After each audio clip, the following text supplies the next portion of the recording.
Recent ಆಗಿ election ಆಯಿತು ತಮಿಳುನಾಡಿನಲ್ಲಿ ಟಿವಿಕೆ ಪಕ್ಷ ಯಾರು ಕೂಡ ಊಹೆ ಮಾಡಿರಲಿಲ್ಲ. ಬಟ್ ಎಕ್ಸಿಟ್ ಪೋಲ್ಗಳು ಹೇಳಿತ್ತು ಆ ಒಂದು ಡಿಸಿಷನ್ ಅನ್ನ.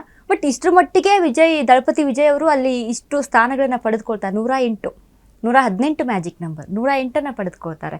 ಇನ್ನು 10 ಅದೇನೋ ಮೈತ್ರಿ ಅದು ಇದು ನಡೀತಾ ಇದೆ. ಅದೇ ರೀತಿ ನಮ್ಮ ಕರ್ನಾಟಕದಲ್ಲಿ ಈ ಸ್ಟಾರ್ಗಿರಿ ವರ್ಕೌಟ್ ಆಗುತ್ತಾ? ಈಗ ದರ್ಶನ್ ಇದ್ದಾರೆ, ಸುದೀಪ್ ಇದ್ದಾರೆ, ಈಗಾಗಲೇ ಉಪೇಂದ್ರ ಅವರು ಪ್ರಜಾಕೀಯ ಅಂತ ಒಂದು ಪಕ್ಷ ಕಟ್ಕೊಂಡಿದ್ದಾರೆ. ಬಟ್ ಇದು ನಮ್ಮ ರಾಜ್ಯದಲ್ಲಿ ವರ್ಕೌಟ್ ಆಗ್ಬೋದಾ ಅಂತ? ಖಂಡಿತ ನಮ್ಮ ರಾಜ್ಯದಲ್ಲಿ ವರ್ಕೌಟ್ ಆಗಲ್ಲ. ಏನಕ್ಕಂದ್ರೆ ನಮ್ಮ ರಾಜ್ಯದವರು ತಮಿಳ್ನಾಡಿಗೆ ಕಂಪೇರ್ ಮಾಡ್ಕೊಂಡ್ರೆ ಸ್ವಲ್ಪ ಮುಂದಿದ್ದಾರೆ, ಅಂದ್ರೆ ತಿಳುವಳಿಕೆಯಲ್ಲಿ ಆಗಲಿ ಅಥವಾ ಇದರಲ್ಲಾಗ್ಲಿ. ಹಂಗಂತ ಕಾಂಗ್ರೆಸ್ ಮತ್ತೆ ಬಿಜೆಪಿ ಇರೋದಕ್ಕೆ ಬೇರೆ ಆಪ್ಷನ್ ಇಲ್ಲದೆ ಅದಕ್ಕೆ ವೋಟ್ ಹಾಕ್ತಿದ್ದಾರೆ ಅಷ್ಟೇ. ಒಳ್ಳೆ ಪಾರ್ಟಿ ಬಂದ್ರೆ ಖಂಡಿತ ನಮ್ಮ ಕರ್ನಾಟಕದವ್ರು ಸಪೋರ್ಟ್ ಮಾಡ್ತಾರೆ. ಆದ್ರೆ ಸಿನಿಮಾದವರು ಬಂದ್ರೆ ಸಪೋರ್ಟ್ ಮಾಡ್ತಾರೆ ಅಂದ್ರೆ ಇಲ್ಲ. ಏನಕ್ಕಂದ್ರೆ ಸಿನಿಮಾದವ್ರ ಐಡಿಯಾಲಜಿ ನೋಡ್ತಾರೆ. ತಮಿಳ್ನಾಡಲ್ಲಿ ಯಾಕೆ ಹಂಗಾಯ್ತಂದ್ರೆ ತಮಿಳ್ನಾಡಲ್ಲಿ ಅವರ ಬ್ಲಡ್ ಅಲ್ಲೇ ಸಿನಿಮಾ ಅನ್ನೋದಿದೆ. ಅವರ ಹಿಸ್ಟ್ರಿ ಚೆಕ್ ಮಾಡಿದ್ರು ಕೂಡ ಜಯಲಲಿತಾ ಆಗಿರ್ಬೋದು ಅಥವಾ MGR ಆಗಿರ್ಬೋದು ಅವರೆಲ್ಲ ಕೂಡ ಸಿನಿಮಾಯಿಂದ ಬಂದವ್ರೆ. ಸೊ ಅವ್ರಿಗೆ ಈ DMK ಮತ್ತೆ ADMK ನೋಡಿ ಸಾಕಾಗಿತ್ತು, ಒಂದು ಆಪ್ಷನ್ ಹುಡುಕ್ತಿದ್ರು. ಓಕೆನಾ, ಅದರಲ್ಲಿ ವಿಜಯ್ ಅನ್ನೋದು ಕರೆಕ್ಟ್ ಟೈಮ್ ಬಂದ್ರು. ಮತ್ತೆ ವಿಜಯ್ ಫ್ಯಾನ್ಸ್ ಫಾಲೋಯಿಂಗು ಕೂಡ ತುಂಬಾ ಜಾಸ್ತಿ ಇತ್ತು.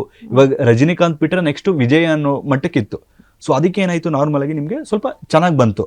ನಮ್ಮ ಕರ್ನಾಟಕದಲ್ಲಿ ಹಂಗಾಗುತ್ತೆ ಅಂದ್ರೆ ಇಂಪಾಸಿಬಲ್. ಹಂಗ ಆಗೋ ಚಾನ್ಸ್ ಇತ್ತು. ಯಾವಾಗಂದ್ರೆ ಡಾಕ್ಟರ್ ರಾಜ್ಕುಮಾರ್ ಅವ್ರು ಏನಾದ್ರು ರಾಜಕಾರಣಕ್ಕೆ ಬಂದಿದ್ರೆ, ಡಾಕ್ಟರ್ ವಿಷ್ಣುವರ್ಧನ್ ಅವ್ರು ಏನಾದ್ರು ರಾಜಕಾರಣಕ್ಕೆ ಬಂದಿದ್ರೆ, ಅಂಬರೀಷ್ ಅವ್ರು ಏನಾದ್ರು ರಾಜಕಾರಣಕ್ಕೆ ಬಂದಿದ್ರೆ ಆ ಟೈಮಲ್ಲಿ ಆಗ್ತಿತ್ತು. ಬಟ್ ಆ ಎರ ಅನ್ನೋದು ಹೋಗ್ಬಿಡ್ತು. ಅವಾಗ ಡಾಕ್ಟರ್ ರಾಜ್ಕುಮಾರ್ ಪ್ರಧಾನಿಗೆ ಬೇಕಿದ್ರು ಕೂಡ ಭಯ ಇಡ್ಸ್ತಾ ಇದ್ರು. ಅಥವಾ ನಮ್ಮ ಕರ್ನಾಟಕದ ವಿಚಾರ ಅಂತ ಬಂದ್ರೆ ಪ್ರಧಾನಿಗೆ ಬೇಕಿದ್ರು ಕೂಡ ಡೈರೆಕ್ಟ್ ಆಗಿ ಕಾಲ್ ಮಾಡೋ ಇನ್ಫ್ಲುಯೆನ್ಸ್ ಇಟ್ಕೊಂಡಿದ್ರು. ಆದ್ರೆ ಈಗಿನ ಸಿನಿಮಾ ಅಥವಾ ಇದನ್ನೋದು ಬೇರೆ ತರ ಆಗಿದೆ. ಸೊ ನಮ್ಮ ಕರ್ನಾಟಕದಲ್ಲಿ ಇವಾಗ ದರ್ಶನ್ ಆಗಿರ್ಬೋದು, ತುಂಬಾ ಜನ ದರ್ಶನ್ ಫ್ಯಾನ್ಸ್ ನೋಡ್ತಿದ್ದೆ. ಡಿ.ಬಾಸ್ ಅವ್ರು ಜೈಲಿಂದ ಆಚೆ ಬರ್ತಾರೆ, ಪಾರ್ಟಿ ಕಟ್ಬಿಡ್ತಾರೆ, ನಾವೆಲ್ಲ ಯುದ್ಧ ಮಾಡ್ಬಿಟ್ಟು. ನಮ್ಮ ಕರ್ನಾಟಕದಲ್ಲಿ ಇಂಪಾಸಿಬಲ್ ಆ ಥರ ಎಲ್ಲ. ಅಷ್ಟು ತಮಿಳ್ನಾಡಲ್ಲಿ ಇದ್ದಷ್ಟು ಸಿನಿಮಾ ಅನ್ನೋದು ನಮ್ಮ ಕರ್ನಾಟಕದಲ್ಲಿ ಬ್ಲಡ್ ಅಲ್ಲಿ ಇಲ್ಲ.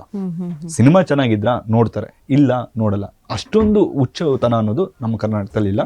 ಸೊ ಅದು ಹೋಗಲ್ಲ.